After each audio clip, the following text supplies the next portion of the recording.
को आमंत्रण किया है एक इलेक्ट्रोफिजियोलॉजी वर्कशॉप के बारे में जानकारी देने के लिए।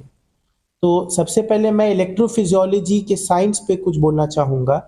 ये कार्डियोलॉजी के ही ब्रांच का एक आधुनिक ब्रांच है जिसकी एक स्पेशलाइज्ड ट्रेनिंग ली जाती है। जो इलेक्ट्रोफिजियोलॉजी प्रैक्टिस करते हैं उनको स्पेशल इलेक्ट्रोफिजियोलॉजी में ट्रेनिंग दी जाती है। और अभी मैं बिहार का फर्स्ट फुल टाइम इलेक्ट्रोफिजियोलॉजिस्ट हूँ जो इस बीमारी का इलाज करता है। इलेक्ट्रोफिजियोलॉजी हार्ट की इलेक्ट्रिकल प्रॉब्लम्स की जो प्रॉब्लम होती है उसका इलाज करने के साइंस होता है। नमस्कार, आप देख रहे हैं एक न्यूज 24 और मैं हूं स्वाति आपके साथ। एशियन सिटी हॉस्पिटल में 23 दिसंबर और 24 दिसंबर को इलेक्ट्रोफिजियोलॉजी वर्कशॉप का आयोजन किया जा रहा है। वहीं इस मौके पर एशियन सिटी हॉस्पिटल के सेंटर हेड और head critical care doctor Mrityunjay Kumar ने इसको लेकर क्या कुछ कहा, आप इस रिपोर्ट में सुनिए। आपको एक सिंपल सा एग्जांपल देता हूँ। जैसे हमारे घर में हमारा जो वाटर पाइप्स होते हैं वो एक अलग काम से होते हैं। हमारे जो इलेक्ट्रिकल वायर्स होते हैं उनका काम अलग होता है। इलेक्ट्रिकल वायर से बिजली आती है और वाटर पाइप से पानी आता है।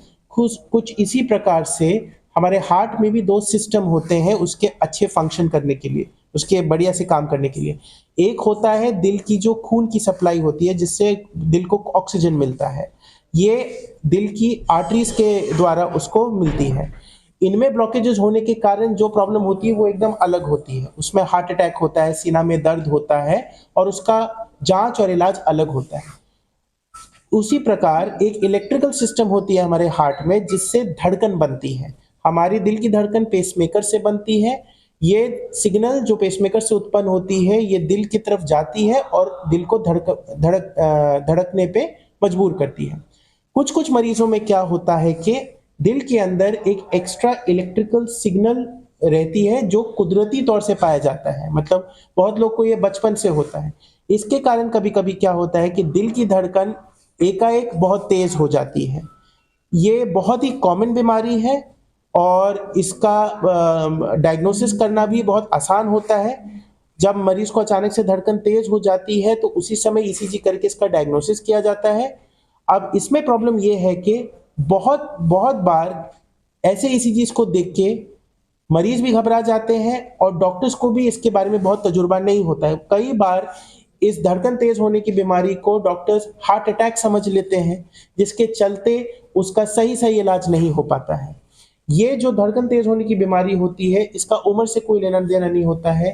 कई बार ये छोटे बच्चों में भी पाया जाता है, 6 महीने के बच्चे में भी पाया जा सकता है और 70 साल के वृद्ध व्यक्ति में भी पाया जाता है। इसका कोई एज डिफरेंस नहीं होता है। ये एक्स्ट्रा सिग्नल अदरवाइज एक पूरे नॉर्मल हार्ट में भी पाया जाता है। ऐसा नहीं होता कि ये इस एक्स्ट्रा सिग्नल होने के चलते हार्ट एबनॉर्मल है। और अगर इस एक्स्ट्रा सिग्नल का पहचान करके इलाज किया जा सके तो हमेशा के लिए इलाज हो सकता है। तो हम लोग जो इसका जांच करते हैं एक इलेक्ट्रोफिजियोलॉजी टेस्ट से करते हैं। इस टेस्ट में कोई बेहोशी नहीं की जाती है मरीज को, ना कोई चीर-फाड़ करके कोई ऑपरेशन किया जाता है।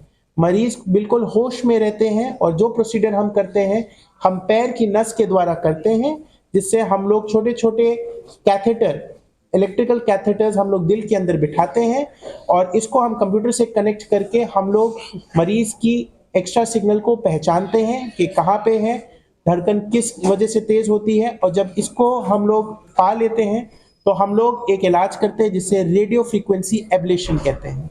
जिस रास्ते से हमने इलेक्ट्रोफिजियोलॉजी स्टडी करते हैं उसी रास्ते से हम लोग एक स्पेशल कैथेटर ले जाते हैं और जहां एक्स्ट्रा सिग्नल है हार्ट में उसके अगेंस्ट इस कैथेटर को रख के हम हल्की सी गर्माहट देते हैं जिससे वो एक्स्ट्रा सिग्नल का एरिया हमेशा के लिए खत्म हो जाता है।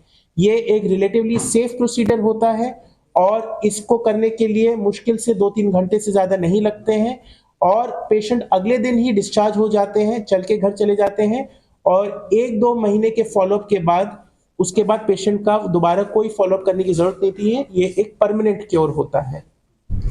ये इलाज बहुत कॉमन है, बस प्रॉब्लम यह है कि इसके बारे में अवेयरनेस, जो पब्लिक की अवेयरनेस है और डॉक्टर्स के इसके प्रति जो अवेयरनेस होती है वो खासतौर से हमारे स्टेट में कम है। तो मेरी कोशिश इस वर्कशॉप के थ्रू है कि इस प्रकार का जो इलाज है ये अब बिहार में भी उपलब्ध है। इसको करने में बहुत ज़्यादा मुश्किल नहीं है, ये इजीली अवेलेबल है हमारे मरीजों के लिए। इस इलाज के लिए जिसके लिए बहुत कम समय लगता है, इसको करवाने के लिए मेट्रोपॉलिटन सिटी या और सिटीज शहरों में जाने के बजाय हमारे स्टेट के मरीज इस फैसिलिटी का लाभ उठाएं। और मैं कोशिश करना चाहता हूं कि हम बिहार में भी एक फुल फ्लेजेड इलेक्ट्रोफिजियोलॉजी का प्रोग्राम स्थापित करें, जिससे और मरीजों में इसके बारे में जानकारी हो और वो इस इलाज का फायदा उठा सके। तो आपने सुना एशियन सिटी हॉस्पिटल पटना के सेंटर हेड और head critical care doctor Mrityunjay Kumar को, जिन्होंने बताया कि 23 दिसंबर और 24 दिसंबर को हॉस्पिटल में इलेक्ट्रोफिजियोलॉजी वर्कशॉप का आयोजन किया जा रहा है और इस वर्कशॉप में क्या कुछ खास रहने वाला है।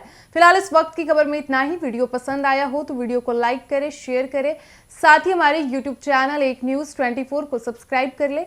यदि आप हमें फेसबुक पर देख पा रहे हैं तो हमारे फेसबुक पेज को भी फॉलो करें और ऐसे ही तमाम खबरों के लिए बने रहिए हमारे साथ। धन्यवाद।